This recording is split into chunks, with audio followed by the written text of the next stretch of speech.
Let's pray. Manalangin po tayo, tapos diretso na tayo sa uh, study natin for tonight. So let's pray. Ama namin, pinupuri ka po namin. Kayo po ang dakila na Diyos, pinakakataas-taasan. Ikaw ang eternal, walang hanggan. Ikaw mismo ang kapangyarihan. Ikaw mismo ang kabutihan. Ikaw mismo ang awa at biyaya, O Diyos. Ikaw ang standard ng lahat ng ito. Ikaw ang basehan, pinagmulan, O Diyos. Ngayon pong gabi, humihiling kami sa iyo, Ama, na sana po ay makagkaroon kami ng magandang pag-aaral at talakayan tungkol sa iyong anak, ang Panginoong Jesus. At sana po makilala pa namin siya at maintindihan namin sa kabila ng misteryo na nakabalot dito, sa kabila ng kalaliman nito, ay bigyan nyo kami, O Diyos, ng iluminasyon at pagbubukas ng mata para magkaroon kami ng pag-intindi, kahit na kapiraso o kahit na patikim o kahit na sulyap sa kagandahan at pagka-misteryoso ng Panginoong Hesukristo. Nihiling po namin na lahat ng ito magbigay puri sa iyo at ganoon din lahat ng ito ay magbigay ng kabutihan para sa amin. Ikaw ang siyang gumabay sa amin, aming Ama, sa pangalan ng Panginoong Jesus. Amen. Ayan, so good evening ulit. Mag-start po tayo. Ang study natin for tonight ay yung continuation last Monday. Na tuloy-tuloy rin naman yon regarding sa series natin ng pag-aaral sa pagkakatawang tao ng Panginoong Jesus. So ito, magkakaroon tayo ng review kung ano yung incarnation, ano yung pagkakatawang tao ng Panginoong Jesus. Pero didiretso rin tayo right after that dito sa medyo emphasis natin yung communication of properties or tinatawag na communicatio idiomantium. So doon tayo largely ay magfo-focus at matutunghayan din natin dito yung debate sa pagitan ng Reformed at ng mga Lutheran. So yung Reformed camp saka ng Lutheran camp. Ayan.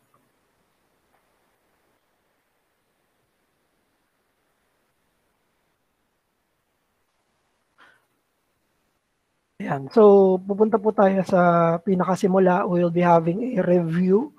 Ayan. Review natin ay regard ano nga ba yung tinatawag natin na hypostatic union.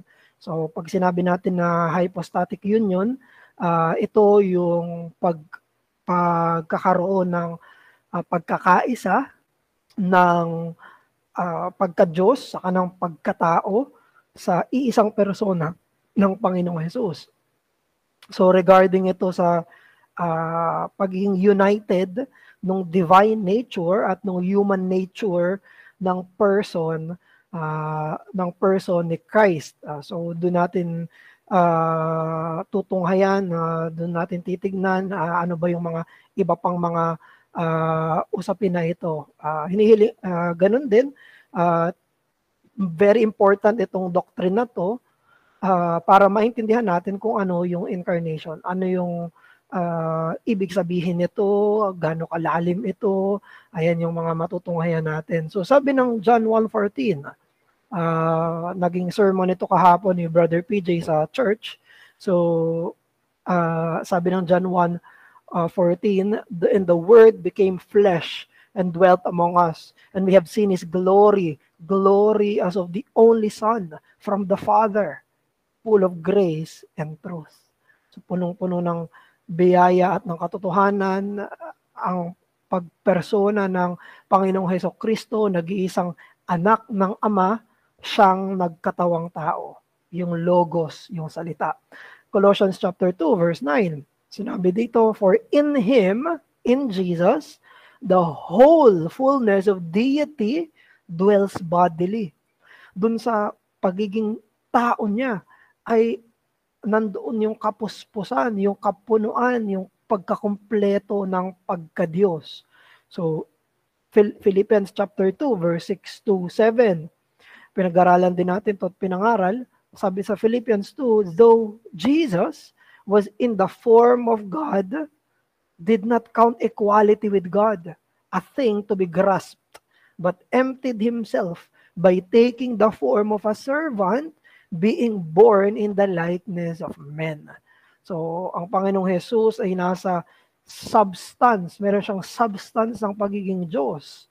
Pero, hinubad niya yon, yung karapatan na yon, sa pamamagitan ng pagkuha, pag-assume ng pagiging katulad ng mga tao.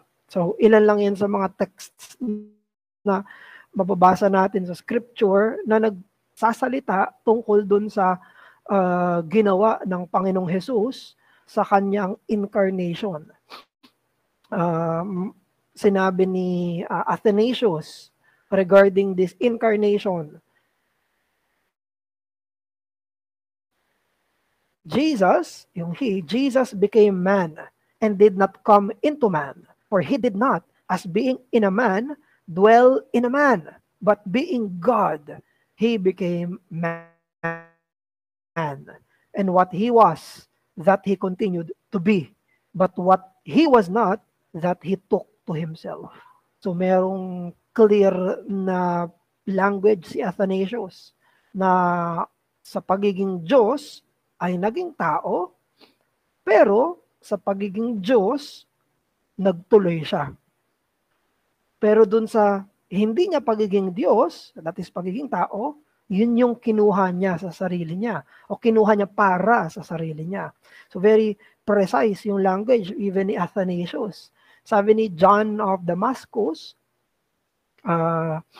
sabi niya, the natures are united to one another without conversion, without commingling, without alteration, and in no wise is the difference of the natures taken away by the union. So, yung language dito ni John of Damascus nagre-remind sa atin sa Chalcedonian Creed. Yung dalawang natures daw, may pagkakaisa sila, may unity sila, pero walang nagbago. Yung sa deity, walang nagbago. Hindi ito naghalo, hindi ito nagmix. Walang changes na nangyari. At ganun din, hindi naalis yung pagka-Diyos at hindi naalis yung pagkatao. So, ang pinaka na-solidify dito yung definition natin ng incarnation, yung nangyaring hypostatic union sa incarnation, ay nandoon sa Chalcedonian Creed ng 451. Christ as one person in two natures. So, mayroong distinction. Ang pagka-Diyos ni Jesus ay hindi ang pagkatao niya. At ang pagkatao ni Jesus ay hindi ang pagka-Diyos niya. Pero si Jesus bilang person ay iisa na tunay na kumikilos sa pagiging Diyos-tao. So fully God and fully man. So maikling lang natin yon. Very short review lang regarding sa hypostatic union. So ngayon naman pupunta na tayo sa main topic natin, yung communication of properties. Nadaanan na natin ito previously sa Bible class, briefly, pero titignan natin ngayon yung mga distinctions, differences sa ibang mga theological camps tulad ng Lutheran na camp. So pero ano nga bang sinasabi ng communication of properties? Yung phrase na to, anong ibig niyang sabihin? Ang tinuturo nito na kahit na si Jesus ay tunay na Diyos at tunay na tao, yung properties or characteristic ng bawat nature ay pwedeng i-attribute sa iisang person ni Christ. So, pwedeng banggitin ng Bible yung ginagawa ni Jesus sa pagka-Diyos niya at binabanggit ito ng Bible sa pagiging tao niya. Pwede ring banggitin ng Bible, magsalita yung Bible tungkol sa ginagawa ni Jesus sa pagkatao niya, pero sinasabi yon sa context ng pagiging Diyos niya. So, yun yung ibig sabihin ng communication of properties. Pero ang pinaka dahilan kung bakit pwedeng magsalita yung Bible ng ganito ay dahil iisa lang yung person. Hindi hiwalay yung person ng Logos sa pagka-Diyos at may isa pa siyang person sa pagkatao. Hindi, isa lang. Unique na unique si Jesus dito. Kaya we emphasize the uniqueness of Jesus. Siya lang ang nag-iisang may dalawang nature. Walang kahit sino. Sa dalawang other persons ng Diyos, sa buong creation, ang may two natures. Tayo ay merong isang nature lang. Ano yung nature natin? Human nature. Si Christ, dalawa. Si Jesus, dalawa. Siya ay may divine nature at meron siyang human nature. Very unique ito sa Panginoong Jesus. Kaya, pwedeng magsalita yung Bible ng ganon. Sa sinabi ng Acts chapter 20, verse 28, na papaanong pwedeng sabihin ng Bible na binili ng Diyos yung church sa pamamagitan ng dugo niya. Sa Acts 20:28, wala namang dugo ang Diyos. Ang may dugo lang ay merong mga bodily creatures. Walang dugo ang Diyos. Pero bakit sabi na Acts 20:28, binili niya daw ang church sa pamamagitan ng dugo niya? Of course, dito natin mapapaliwanag yun sa pamamagitan ng communication of properties. Nang sinasabi pala ng Acts 20:28, binili ng Diyos yung church sa pamamagitan ng dugo niya sa pagkatao ni Jesus. Doon sa pagiging human ni Jesus. Yung person ni Christ ay totoong may human nature, kaya pwedeng sabihin na dumanak yung dugo, pinangbili ay dugo ng Diyos. Kahit walang dugo yung Diyos. Pero yung Diyos na nagkatawang tao. Ganon din sa 1 Corinthians chapter 2 verse 8, ang sinabi, the Lord of glory was crucified. Pwede bang mapako yung Diyos? Hindi naman pwedeng makrucify ang Diyos. Wala siyang physical body. Pero kayang sabihin ng scripture na pinako yung Panginoon ng kaluwalhatian, pinako yung Diyos. Bakit? Dahil sa communication of properties. Kasi yung person ng Logos ang pinako. Yung person ng Logos ang pinako. So sinabi dyan ni Theodore Beza, si Beza yung naging successor ni Calvin sa Geneva. So sabi ni Theodore Beza, I affirm that such things as be proper to the Godhead may be attributed to man, though not to manhood. Wherefore this proposition is true. This man is God.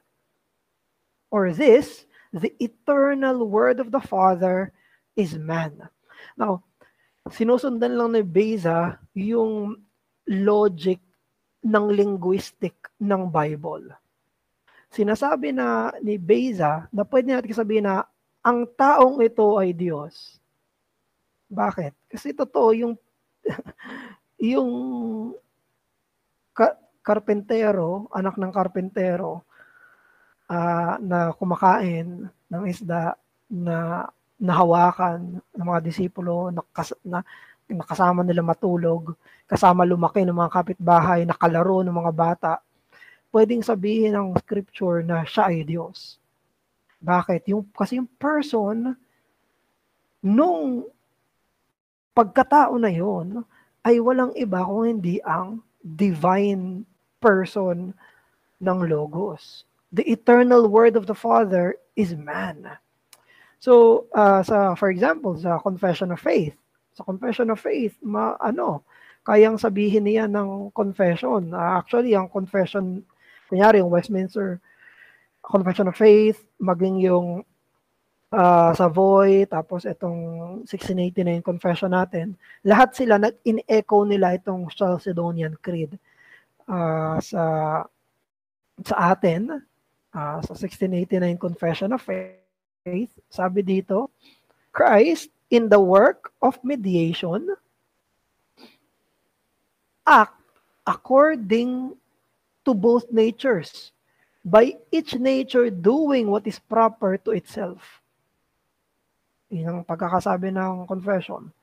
Si Christ daw, sa kanyang trabaho ng pagiging tagapamagitan, ay kumikilos according sa nature. By each nature doing which is proper to itself. Kung ano yung kayang gawin ng pagkatao at ginagawa ng pagkatao, ginagawa yon ni Christ. Sa kanyang pagka-Diyos, ginagawa niya yon sa kanyang pagka-Diyos. Yet, sabi ng confession, yet, by reason of the unity of the person, dahil isang person lang yon, that which is proper to one nature is sometimes in Scripture attributed to the person denominated by the other nature. Kaya kayang sabihin ng Acts 20:28 na dugo ng Diyos ang dumanak, pinangbili sa church. Kahit walang dugo ang Diyos. Kasi yung iisang person, yung dugo ng Logos sa human nature, yung binabanggit ng Bible. Now, pupunta tayo ngayon dun sa debate. Ang debate na pinatutungkulan dito ay yung debate between the Reformed view at ng Lutheran view. Dahil ginagamit natin tong word na yan na communication of properties, yung communicatio idiomantium, ginagamit natin yan ng merong different meaning sa Lutheran at mayroong different meaning sa Reformed. Yung binabanggit natin mula pa kanina, yan ang Reformed view ng communication of properties. Ayan, nasa confession nga natin, di ba? So, ganun natin dinedefine. Kaya lang, sa Lutheran view, sa Lutheran theology, may pinagkaiba. Kasi sa Lutheran theology, ang ibig nilang sabihin sa communication of properties ay merong mga divine attributes merong mga kalikasan, katangian yung Diyos na communicate doon sa human nature ni Christ. So ganun yung meron sa Lutheran view. Merong mga attributes. Ang pinaka-main nito ay yung omnipresence. Mamaya tutunghayan natin na yung omnipresence ni Christ sa kanyang divine nature ay meron din daw ang human nature ni Christ. Sa Reformed view, yung bawat attribute ni Christ ng bawat nature ay may distinction. Hindi sila pwede mag-overlap. Therefore, kapag nagsalita ang Bible na ang dugo ng Diyos, ang dugo ng Diyos ang pinambayad sa church, very clear yon na hindi ang pinatutungkulan ay ang divinity kundi ang humanity. So, ang mga Lutheran, kiniklaim nila na may full deity, full divinity si Jesus at meron siyang full humanity. Pero may mga divine nature, katulad ng divine characteristics, katulad ng omnipresence, omniscience, omnipotence, na na-communicate. Pag sinabi na-communicate, na ipasa doon sa human nature ni Christ. Kaya sa Lutheran theology, yung human body ni Christ, yung human body at human soul ni Christ, after ng ascension niya, ng pag-akyat niya sa langit, naging omnipresent na, naging omniscient na, naging omnipotent na, katulad ng Diyos. Now, dito tayo magkakaroon ng pagtatama sa mga isipan natin. Kasi perhaps, of course, hindi naman natin ito palaging napag-aaralan. Perhaps ganito yung tingin natin. Kung ganyan yung view mo, ganyan ang Lutheran view, hindi ang Reformed view. Kung baka naisip natin, nasa langit na si Jesus ngayon, after ng resurrection niya, ang human nature ni Christ ay omnipresent na. Ang human nature ni Christ ay omniscient na. Ang human nature ni Christ ay omnipotent na. Lutheran view yan. Yan ay theology ng mga Lutheran. Ayan ang tinuturo nila mismo. Ang pinakadahilan kung bakit ganito yung turo nila, ang pinaka-driving impetus nila ay para ma-maintain nila yung doctrine regarding sa Eucharist, regarding sa Lord's Table. Kasi tinuturo nila yung doctrine ng consubstantiation. Na ang ibig sabihin noon na sa Lord's Supper, yung bread, saka yung wine, nasa gitna sila eh. Ang Roman Catholic Church naniniwala sa transubstantiation. Ang Roman Catholic Church, ang kanilang doctrine, yung bread sa wine, nagiging katawan talaga ni Jesus. Literal, na naging katawan at dugo ni Jesus yon. Mystically, totoo yon.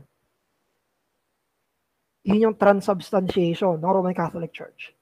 Ngayon, ang Lutheran naman, naniniwala naman sila na yung bread na yon, hindi yan yung mismong katawan ni Christ. Hindi naman yung wine yung mismong dugo ni Christ, pero nandoon yung katawan niya at nandoon yung kanyang dugo. Present. Kaya dito, present yung theology nila na yung body ni Christ ay naging omnipresent. Nandun siya mismo. Hindi siya yon, yung bread, hindi mismo, pero nandun siya. The human body and blood were in fact in, with, and under the bread and wine. Kaya, ang sinasabi ng mga Lutheran, sila ang totoong naniniwala sa communication of properties. Ang mga Reformed daw ay hindi naniniwala sa totoong communication of properties. Kasi ang bintang nila sa mga Reformed, yung communication of properties nyo naman, linguistic lang, salita lang, walang totoong nangyari ng communication of properties. Sa kanila meron. Yung divine parts or natures rather ay na-communicate dun sa human nature ni Christ. So, yun ang accusation nila. Hindi totoong communication of properties yung meron doon sa mga reform position. Kaya makikita nyo dyan ito yung classic na yung may parang triangle. Yung graph na yan. Yun yung classic distinction ng reform view sa communication of properties sa reform view. Nakita niyo yung reform view, yung person, fully human siya, saka fully divine. Pero, walang line, hindi nagtagpo yung humanity at divinity. May distinction. Minemaintain niya ng reform view. Mga Lutheran naman, may line. Pinagtagpo nila. Merong literal na communication. Merong literal na binigay o hindi ko masabing ma-transfer pero na-communicate yung divinity doon sa humanity ng Panginoong Jesus. So, para ma-explain ito further, kailangan nating tignan itong ilang mga masasabi nating essential sa discussion na to. Una, walang nagbago sa Diyos sa kanyang pagkakatawang tao. Walang nagbago sa Diyos sa kanyang pagkakatawang tao. Walang nagbago sa Diyos sa kanyang pag-assume ng human nature. So, isa ito sa mga problems na naiisip theoretically, doctrinally, pwedeng maisip na, Kung nag-incarnate si Christ, kung siya ay nag-assume ng human nature, therefore, iyan ay isang contradiction. Kasi ang Diyos hindi nagbabago. Tapos nag-assume siya ng human nature. Eh di, may nagbago. May nagbago yon, di ba?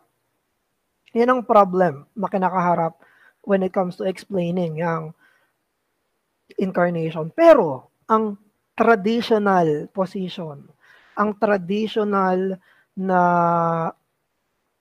pagtuturo tungkol dito na pinangahawakan by definition na ang Diyos kaya niyang kumilos nang hindi siya nagbabago. Kaya niyang mag-act in creation nang hindi siya nagbabago.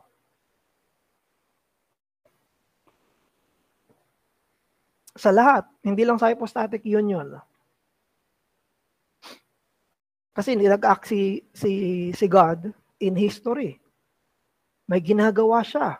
Pag may ginawa siya, nagbago ba siya? Hindi. Isa yan sa doctrine ng impossibility. Na there is nothing that changes in God. Kahit na nag-act siya doon sa creation, walang nagbago sa kanya. Ganon din yan sa hypostatic union. Na yung divine logos, yung second person ng Trinity, kumuha siya at nag-assume siya ng isang nilikhang human nature. Kasi created yung body and soul ni Christ eh. Hindi eternal yung body and soul ni Christ. May simula yung body and soul ni Christ. Nung pinagbuntis ni Mary, si Christ, doon lang nagsimula yung human nature niya. Before that, wala siyang human nature. Kaya nung nag-assume si Christ ng human nature, pwede nating sabihin na walang nagbago sa person niya. Imbes may nagbago doon sa human nature. Yung human nature ay merong change. It has been brought to a new relation doon sa Logos. May relationship iyon na bago doon sa Logos. Yan yung minemaintain. Walang nagbago sa Diyos kahit na may nagbago sa human nature niya. Yung human nature na yon ay nagkaroon ng dito na papasok yung enhypostasis, anhypostasis, na ang inassume ni Christ ay isang human nature na walang person. Ang inassume ni Christ ay isang human nature na walang person. Siya yung person. Siya yung nag-assume ng soul and body. Kaya naman, sa incarnation, walang nagbago sa deity. Ang may nagbago dun sa creature. So, dito helpful si Dolezal. Ayan, sabi ni James Dolezal, saan na yan? Here. So sabi ni James Dolezal, to be united may be said equally of the divine and human natures in the incarnate word. Yung word daw na united sila, pwedeng sabihin niya, united ang divine at human natures. Pero, yung word daw na assume, to assume, ang ibig sabihin assume ay to take on. Ayan, take on. But to assume actively is said only of the word's divine nature. Assume to be taken is said only of the human nature. Sabi ni Dolezal, hindi pwedeng sabihin na yung divinity ang inassume. Yung sabihin, ginawan. Hindi. Although yung word na united ay pwedeng sabihin dun sa divinity, pero hindi pwedeng sabihin sa divinity na inassume yung divinity. Thus, assumption and hypostatic union do not have the same meaning. Assumption considered actively and passively is what establishes the hypostatic union as a consequence. Kaya merong relationship, unity, yung two natures ay dahil may inassume. At yung inassume, yung may nagbago, ay doon mismo sa human nature ni Christ, hindi doon sa divine nature ni Christ. So eto, very helpful din to si Samuel Clarke, doon sa The Marrow of Divinity niya, Medulla Theologiae, objection and answer. Sabi ni Samuel Clarke, if Christ as God-man be mediator, then the divine nature, subsisting in the relation of the Son, received the office of mediator, and consequently, something may be added to God. But nothing can be added to God because He is perfection itself. So basically, yung objection, yung sinasabi ay si Christ daw sa kanyang pagka-Diyos, tumanggap ba siya? Tumanggap ba siya ng office ng pagiging mediator? Kasi eternally, hindi naman mediator si Christ. Wala namang tao sa eternity, wala namang sinful na tao sa eternity, wala namang nangangailangan ng salvation sa eternity. Nangyari lahat ng yon in time, sa oras. Kaya sabi ni Clarke, kung nag-assume ng mediating office si Christ, ibig sabihin may nagbago sa pagka-Diyos niya. Hindi naman pwedeng magkaroon ng pagbabago sa Diyos. Kasi perfect ang Diyos. So ang answer niya, sabi ni Clarke, the divine nature received not the office as considered in itself, but in respect of its voluntary dispensation as accepting of subsistence with the human nature. That is, Christ received and sustained the office of mediator not as God alone, nor as man alone, but as God-man. So, medyo kinaklarify niya na nung naging mediator si Christ, hindi siya naging mediator sa pagka-Diyos niya lang. Hindi rin siya naging mediator sa pagkatao niya lang. Naging mediator siya bilang Diyos-tao. Now, ika-clarify niya pa rin to. Kasi, nagre-remain pa rin yung objection eh. So, ibig sabihin, may nagbago ba sa pagka-Diyos niya? Sabi niya, ang ibig niyang sabihin na naging mediator si Christ sa pagiging God-man niya, ito ibig niyang sabihin after nung total doc. Sabi niya, the divine nature in respect of its voluntary dispensation, the human nature properly. Na sa Diyos, sa pagiging tao niya, doon siya merong mediatorial office. So walang nagbago sa pagka-Diyos niya. Kasi ang pinatutungkulan sa God-man ay logos sa pagkatao niya. So, ito yung last sentence niya. Sabi niya, to the divine nature, there is not anything added. Walang nadagdag sa divine nature. Only a relation. But to the human nature, there is added a real change. Walang nadagdag. Walang relation lang nangyari, pero walang nadagdag. Ang may nadagdagan ay yung human nature. Hindi yung, kaya dun sa, kay Dolezal, yung ina-anticipate ko na magiging tanong sa akin last Monday, na kung nadagdagan pala yung pagka-Diyos. Hindi nadagdagan yung pagka-Diyos, yung pagkatao yung nadagdagan. Ganun yung ginagamit na language ng mga theologians. Yung human nature ang nadagdagan ng person. Hindi yung divinity ang nadagdagan ng humanity. Walang naging on top. Hindi divinity, tapos nilagyan ng on top na humanity. Hindi ganon. Yung humanity, ang nagkaroon ng person, yung anhypostasis. So, ang minemaintain natin is that yung sense, yung reformed motto na the finite cannot comprehend the infinite. Ibig sabihin, ang lahat ng mga may limitasyon, hindi niya kayang sakupin, hindi niya kayang mapunta sa walang limitasyon. The finite cannot comprehend the infinite. Finitum non est capax infinity. sinasabi na never mangyayari na ang creature ay maging creator. Hindi pwedeng mangyari na ang limited ay maging infinite. Hindi pwede na mangyari na sila na in time ay maging timeless. Hindi pwede na mangyari na sila na mga limited ang power dahil creature sila ay maging omnipotent. Ang sinasabi ng Reform affirmation dito, never magiging Diyos ang tao. Yun ang basic. Never magiging Diyos ang tao. It is a totally different category. Siya lang ang Diyos. Now, ang critical dito,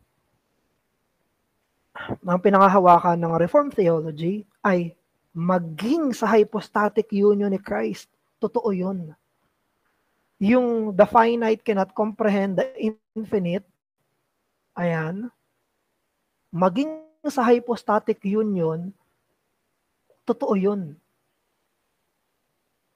Na the finite human nature ni Christ cannot comprehend the infinite nature ni Christ. The finite human nature ni Christ cannot comprehend the divine infinite nature ni Christ. Now, of course, ang mga Lutheran ay may objection dito. Ang mga Lutheran ay mayroong disagreement. So para sa kanila, hindi daw tama na sabihin applicable kay Christ. Itong the finite cannot comprehend the infinite. So ang sinasabi ng mga Lutheran na sa hypostatic union, very united yung dalawang nature sa isang person na dahil doon, pwede na mag-share ng properties yung human at divine nature. Pwede mag-share. Hindi nila sinasabi, kasi kiniklaim pa rin nila na Chalcedonian sila. Hindi nila sinasabi na yung human nature ang makaka-affect sa divine nature, pero yung divine nature ang magko-communicate sa human nature. Sinasabi nila na kapag binanggit daw natin itong finite cannot comprehend the infinite, nililimatahan daw natin yung Diyos sa power niya. According to them, kung ang Diyos ay totoong sovereign, kung ang Diyos ay totoong infinite, pwede daw na i-unite ng Diyos yung finite human nature doon sa infinite divine properties. Yun ang sabi nila. Kaya may naalala akong lecture dito ni Dolezal na ang Diyos ba ay sovereign sa sarili niya? Kasi alam natin ang Diyos ay sovereign sa creation. Pero ang Diyos ba ay sovereign?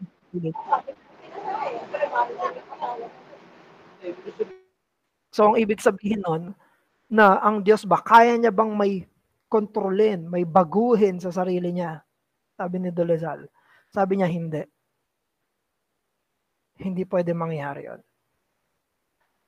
So, paano natin sasagutin yung Lutheran objection? Masasagutin natin yung Lutheran objection sa pamamagitan ng creator-creature distinction. Dito nagmula yung infinite, finite cannot comprehend the infinite. Kasi, ang mini-maintain lang nito ay truth. Truth. Kapag violate yung creator distinction, it will be a contradiction. Because God cannot be not God. Contradiction yon. And man cannot be God. Contradiction yon. Maraming sinasabi yung Bible sa hindi pwedeng gawin ng Diyos. Sa kanyang pagka-Diyos, hindi siya pwede mamatay. That's a contradiction. Because God is life. Sabi ng scripture, hindi siya pwede magsinungaling. Because He is truth. Hindi pwede magkasala ang Diyos. He is holiness. Hindi pwedeng gawin ng Diyos yung contradictory sa nature niya. hindi kayang gawin ng Diyos yung contradictory sa kung sino siya. At alam niyo kung ano yung contradictory sa nature ng Diyos? Yung pagiging hindi Diyos. So, ang ginagawa ng Diyos palagi ay yung consistent sa pagka-Diyos niya. Yun ang ginagawa ng Diyos. So, basically, kapag sinabi ng mga Lutheran, oops, bawal yan. Hindi pwedeng gamitin yung the finite cannot comprehend the infinite. Hindi mo pwede i-apply yan kay Christ. Hindi mo pwede i-apply yan sa hypostatic union. Sa isipan natin, ang dapat maisip natin, hindi pwedeng mag-contradict ang Diyos sa sarili niya. Kasi hindi pwedeng maging Diyos ang tao at hindi pwedeng maging tao ang Diyos. By nature. Kaya ang hypostatic union ay ang person ang nag-assume ng human nature. Hindi ang divinity ang nag-assume ng human nature. Hindi godness. Therefore, yung sinasabi ng mga Lutheran objection, it does not stand. Hindi yan nag-i-stand. Kung sasabihin natin na pwedeng magkaroon ng contradiction ng Diyos, which is wrong, which is lie, saka lang ganun ang mangyayari. So, pangalawa, ang titignan naman natin, tinignan pa lang natin yung una, na walang nagbago sa Diyos sa pag-assume niya ng human nature.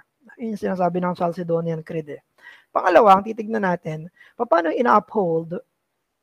natin ina-uphold yung real communication of property. So, i-distinguish pa natin yan sa quotation real sa communication of properties. Now, ang Word of God ay nagtuturo, minsan ginagamit niya yung mga communication of properties na language by means of synecdoche. So, ibig sabihin nun ay gumagamit siya ng figure of speech. Pero, ang ginagamit yun ng Bible, hindi lang linguistically. Hindi ito parang ginagamit ko yung synecdoche sa ibang paraan. Tapos ganun din yung paraan ng Bible sa pagsasalita niya kay Christ. Hindi ganun natin tinitignan yon. Hindi natin sinasabi na, okay, kung paano ginagamit to sa iba, ay ginagamit din ito sa Bible o sa person ni Christ. Dahil very unique yung person ni Christ, very unique yung hypostatic union na may isang person na may dalawang natures, kaya natin kayang sabihin. Hindi ito linguistically lang. Hindi ito word use in itself lang. Ang sinasabi ng scripture ay truth na yung divine person ay natulog, kumain, nagutom, nauhaw, napagod, inantok. Siya mismo ay nagluto, nagwalis, naglinis, naglaro, tinulungan yung nanay niya, nagtrabaho, tinulungan yung tatay niya. Na hindi ito figure of speech lang. Totoo na yung divine person sa kanyang human nature, of course, ay mismong kumilo sa pagkatao niya. So hindi contrary sa sinasabi ng Lutheran. Dahil unique si Christ, unique siya. So itong Reformed position ay very careful sa pag-describe sa Bible, sa sinasabi ng Bible kung paano siya magsalita tungkol kay Christ. Na merong totoong communication of properties, not directly between themselves, pero dahil sa person ni Christ na nag-unify sa kanila. Kaya si Christ ay totoong Diyos, totoong Panginoon ng kalwalatian, siyang totoong dumanak yung dugo at namatay sa kanyang pagkatao, pero yung kanyang pagka-Diyos ay hindi pinako. Yung kanyang pagka-Diyos ay hindi dumugo. yung kanyang pagka-Diyos ay hindi nagutom. Yung kanyang pagka-Diyos ay hindi pinanganak. Yung kanyang Diyos ay hindi tao. Now, pwede natin sabihin, napaka-misteryoso nito, napakalalim nito, na isa itong kamangha-mangha, misteryo. Exactly, yan yung sabi ng 1 Timothy 3:16. Yun mismo yung sabi ng 1 Timothy 3:16. And without controversy, great is the mystery of godliness. Ano daw yung misteryo ng pagkamaka-Diyos? God was made manifest in the flesh. God was made manifest in the flesh. Yung Diyos ay nahayag sa pagiging tao. Now, of course, meron pa rin ditong objection sa side ng mga Lutheran na sinasabi na very linguistic lang yan. Hindi totoo yan. Ang isa pang pwede nating sabihin regarding sa pagiging totoo ng communication of properties ay pwede nating sabihin na yung human nature ni Christ, huwag nating isipin na yung human nature ni Christ ay instrument lang. Huwag nating isipin na yung human nature ni Christ ay instrument lang. Hindi ito instrument lang. Siya talaga yun. Siya talaga yun. Ganon din tayo.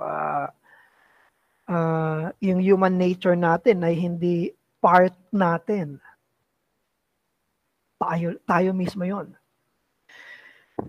Ikaw ang katawan mo at ikaw ang kaluluwa mo. Ganon ang Panginoong Jesus. Pero bilang illustration, according sa mga references natin, sabi ng mga references natin na hindi daw pwedeng sabihin na parang instrument lang yung humanity ni Christ, katulad kung paano natin ginagamit, ginamit niya example ay yung palakol. Kasi yung palakol, kapag ginamit mo yung palakol, hati mo ng kahoy, hindi naman siya nagiging part ng person mo. At saka hindi naman kumukuha yung palakol ng pagiging properties ng pagiging tao. So yung axe, yung palakol, nag-exist siya apart from the person. Nag-exist yung palakol kahit wala ka. May palakol. Panginoong Jesus. Ang nangyari sa Panginoong Jesus, and the Word was made flesh and dwelt among us. Yung person ng Word ay nagkatawang tao. Naintindihan natin to na ang ginamit mismo ni John ay yung person ng Logos, the Word. Sa John 1:1 sabi, in the beginning was the Word, and the Word was with God, and the Word was God. May distinction sa Word sa God. Ang sabihin nun, ipaparaphrase natin ng John 1:1, before creation, eternally existent ang Word, yung Logos. At ang Logos ay kasama ang Father. The Word was with God. At ang Logos ay Diyos. The Word is God.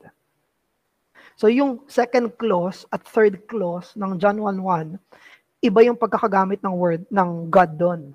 Sa second clause, Father yon, the Word was with God, Jesus was with the Father, and Jesus is not the Father, Jesus is deity.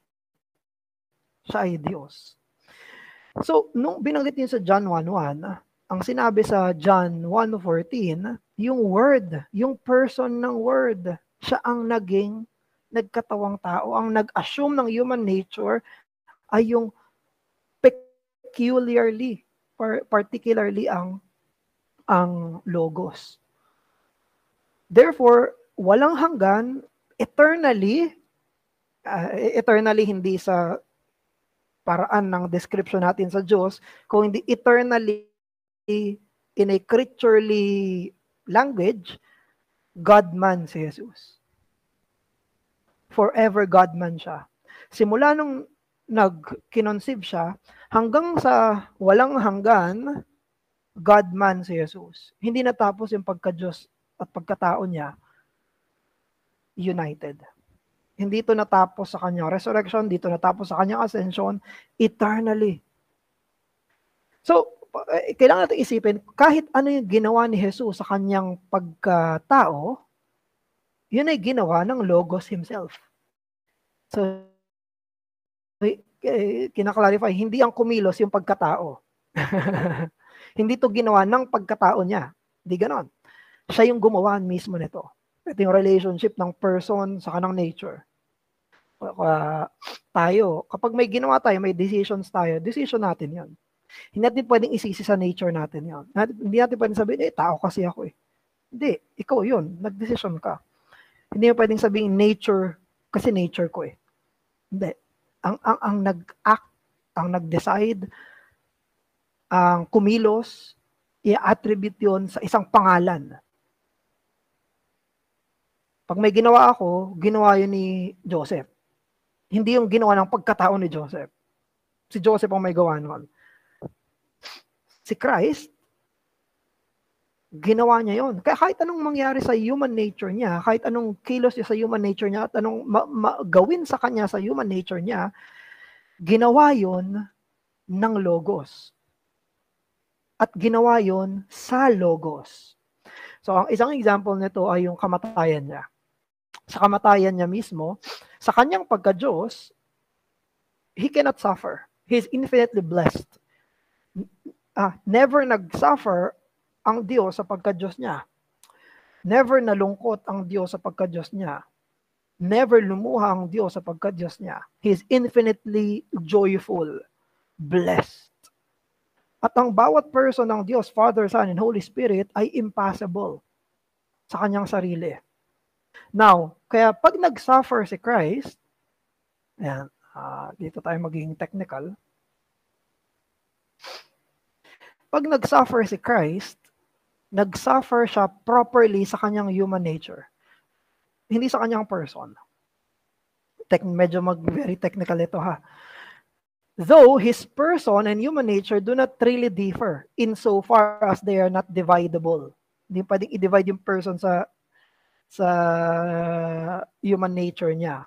Pero according kay Turretin, kay Francis Turretin, sabi niya, passions and sufferings are denominated of the person, yet they are formal to the nature. Nangyayari talaga siya sa nature, pero sinasabi na nangyayari siya sa person. Nangyayari siya sa pangalan, pero siya ay formaling nangyayari doon sa nature mismo. Now, ano ibig sabihin nun? Ibig sabihin, si Christ, sa kanyang person, totoong may pagiging tao siya, hindi siya divided sa pagkatao niya, kaya kahit anong mangyari sa kanyang body and soul, kahit anong mangyari sa kanyang body and soul, nangyaring totoo yun sa person ni Christ. Pero, kung magkakaroon ng mga technicalities, katulad ng topic na to, sa kasama yung mga Lutheran, hindi nag-suffer yung divinity ng Logos. Ang nag-suffer ay humanity ng Logos, pero nag-suffer yung Logos sa kanyang pagkatao. So, mahirap ito i-compare kasi very unique nga si Christ. Kasi habang sinasabi ko to, kino-compare natin sa sarili natin to. Hindi natin kasi pwede i-compare yung sarili natin kay Christ. Kasi wala tayong two natures. Siya lang ang meron. Kaya pag nag-suffer tayo in our person and in our nature. Kaya lang si Christ kasi, two nature siya. Hindi siya one nature. May nag-exist na nature si Christ na hindi nagsasuffer. May nature si Christ na nag-exist na hindi pwedeng mamatay, immortal. May nature si Christ na hindi nababawasan yung glory. Kaya hindi natin pwede itong i-compare sa sarili natin. Kaya mahirap ito mahirap ito i-conceptualize kasi ang palagi nating paraan ng pag-iisip ay compared to us. Compared to us. However, Jesus is not like us na merong isang nature lang. Siya ay merong divinity at meron siyang humanity. Kaya dun yung difficulty natin kapag kino-compare natin. Hindi daw ito, it's not so productive na i-compare yung sarili natin sa kanya dahil tayo, we cannot, we do not exist apart from our suffering nature. So sabi ni Peter Martyr, vermigli. Sabi ni Peter Martyr, vermigli. The passion and death, nandun pa rin tayo sa kamatayan niya, the passion and death proceeded from the humanity and were terminated in it, since they did not pass through nor penetrated the word itself, because it could neither die nor suffer. So, totoo bang nagutom si Jesus? Yes, totoo siya nagutom. Pero hindi nagutom yung pagka-Diyos niya. Totoo bang nag-aral si Jesus ng alphabet? Yes. Pero hindi siya nag-aral ng alphabet sa pagka-Diyos niya. Totoo bang uminom ng gata si Jesus kay Mary? Yes. Pero hindi sa pagka-Diyos niya. Totoo bang nagtanong si Jesus sa mga teachers nung 12 years old siya? Yes. May totoong curiosity siya at meron siyang totoong kailangang malaman. Pero hindi sa pagka-Diyos niya.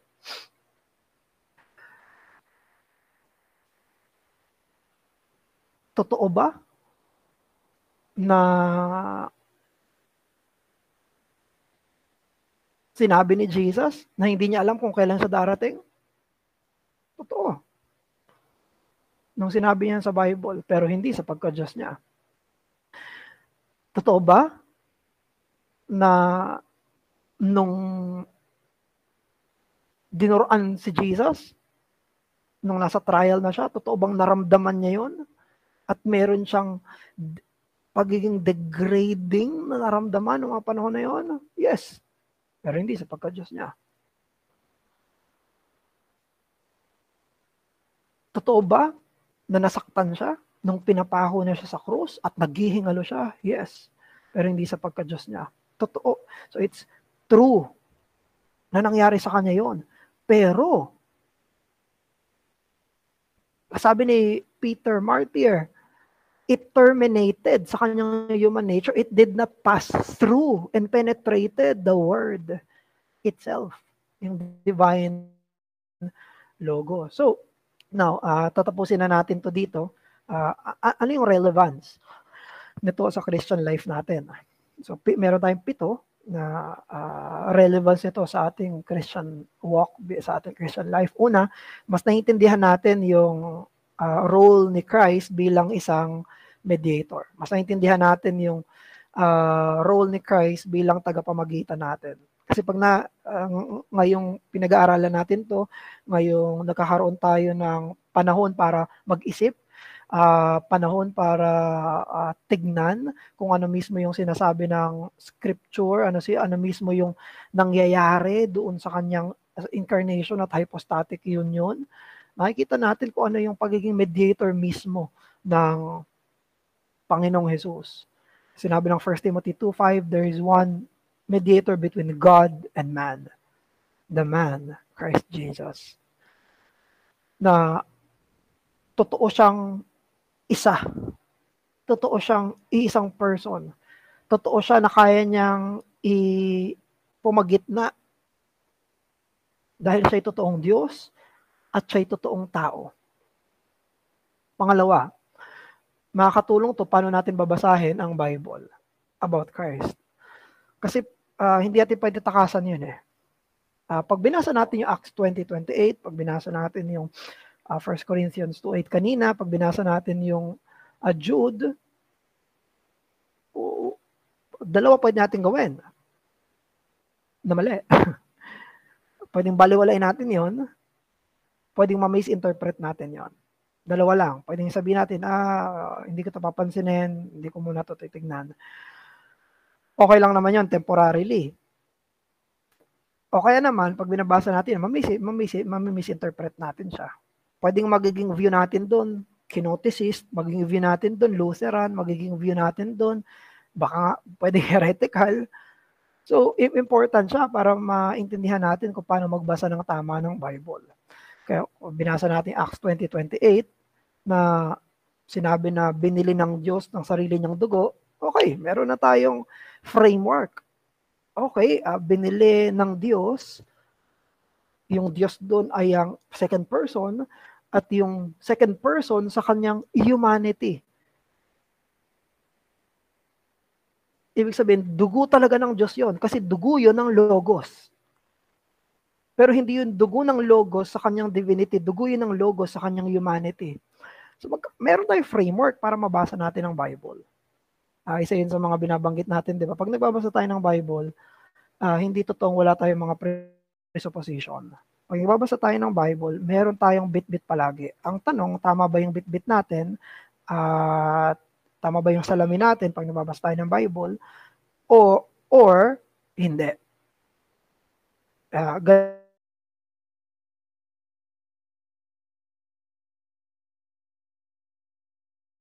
Basa natin ang Bible. Walang nagbabasa ng Bible ng walang bias. Walang nagbabasa ng Bible ng walang bias. Lahat tayo may pinanggagalingan. Lahat tayo may background. Lahat tayo may pag-iisip. Lahat tayo merong pinanggagalingan. Therefore, pag binasa natin yung Acts 20:28, pag binasa natin yung John 8:58, anong ibig sabihin nun? Either babasahin natin siya ng tama or mali. Either meron tayong framework para basahin siya. Pangatlo, ensuring the integrity of salvation. Dahil totoong tao si Christ, pwede talaga siyang mamatay para sa kasalanan ng humanity. Dahil totoo siyang divine, infinite yung value ng sacrifice mismo. So, yun mismo yung makikita natin. Possible ang salvation sa pamamagitan ng cross dahil yung namatay sa cross ay truly God and truly man. Na yung namatay sa cross sa kanyang human nature ay totoong logos. Totoong ginawa yon sa second person ng Trinity.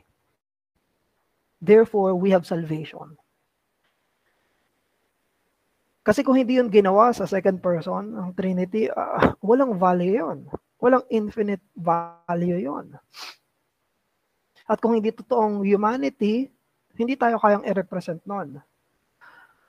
Pang-apat, worship at devotion natin sa Diyos at kay Christ. Pag nag-worship tayo, isa to sa mga naging problem ko. Bigla akong napaisip doon. Tingin ko yung simula pa lang to ng study ng hypostatic union.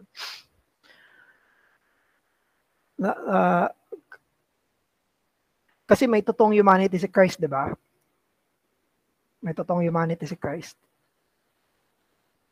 Yung humanity ni Christ, creature yon. May simula yon. Now, ang tanong, pwede ba tayong mag-worship ng creature?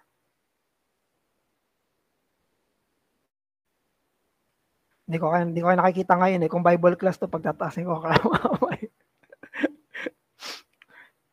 Pwede ba tayong mag-worship ng creature?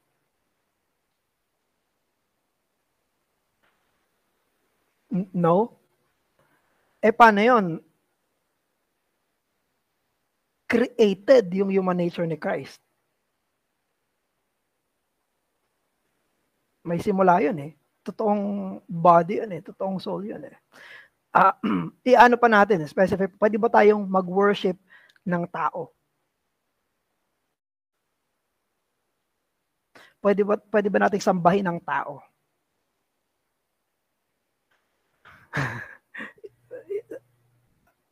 Now, dito papasok kung bakit importante. Dito papasok kung bakit importante itong communication of properties. Dahil, when we worship Christ, hindi natin sinasabi, hindi na natin kailangang isipin na, human nature ni Christ. Hindi na natin kailangang problemahin na, paano yun? Wini-worship ko ba yung humanity ni Christ? Dahil meron tayong pagkakaintindi dito sa communication of properties, pag worship natin kay Christ, ang wini-worship natin ay yung logos, yung person ng logos.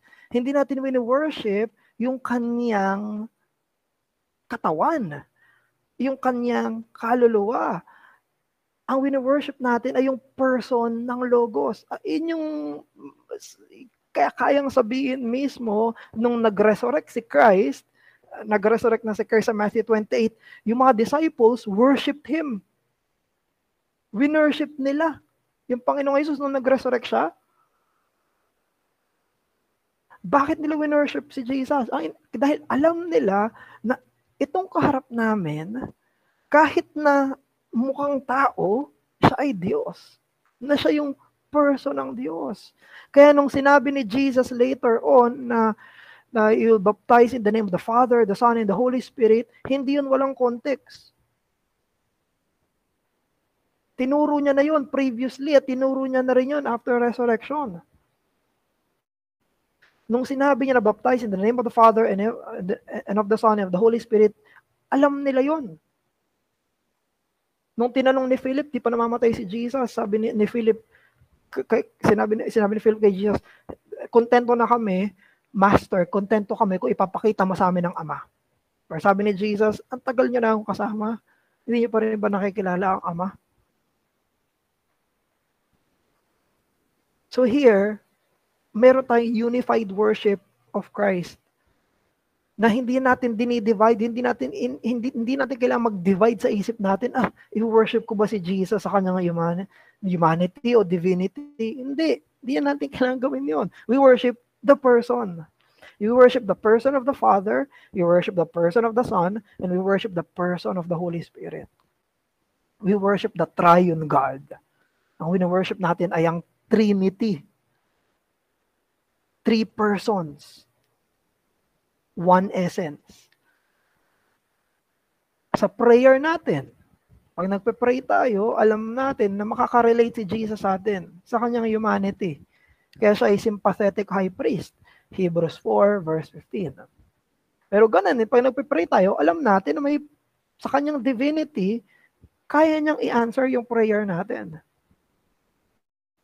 Meron tayong confidence sa pananalangin natin. Sa pananalangin natin, alam natin na kaya niya to sa kanyang divinity at alam natin na kaya niyang mag-relate sa atin sa ating mga experiences. Ganon din. Number 5, sa combat ng heresies. Dahil kapag may mga mali ng turo, very relevant. Na hindi pwedeng i-divide si Christ, na 2 person siya, hindi siya 2 persons, hindi pwedeng i-confuse yung 2 natures niya dahil totoo siyang God at totoo siyang man. Pang-anim, it provides comfort and assurance. Kasi Jesus can identify with humanity.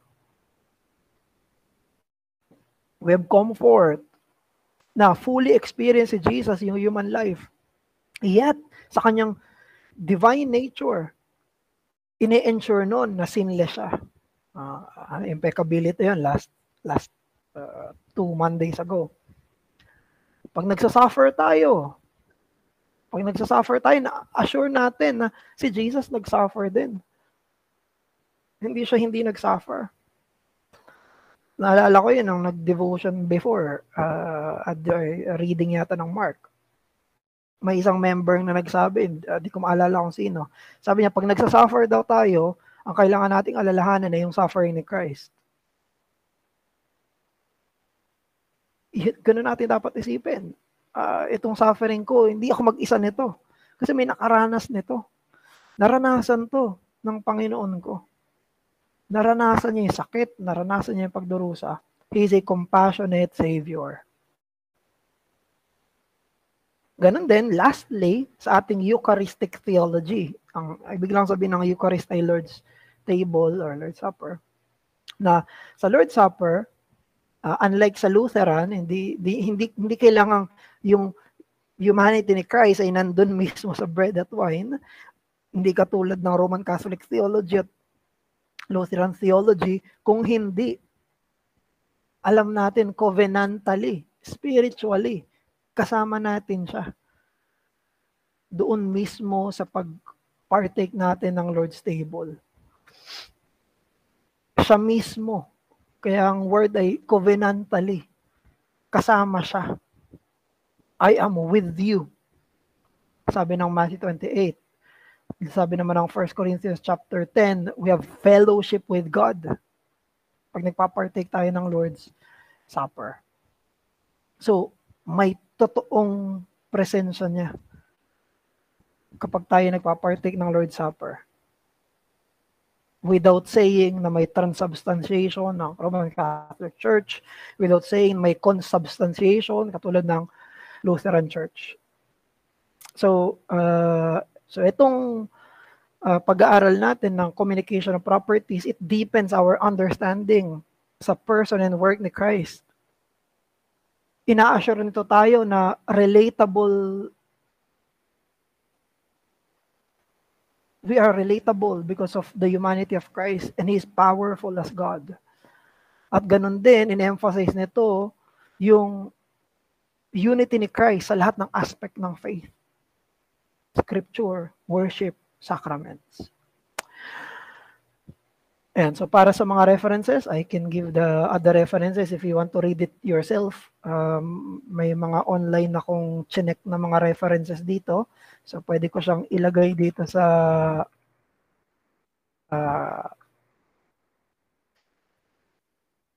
lagay ko siya dito sa ating chat box. So dito nagtatapos yung lecture.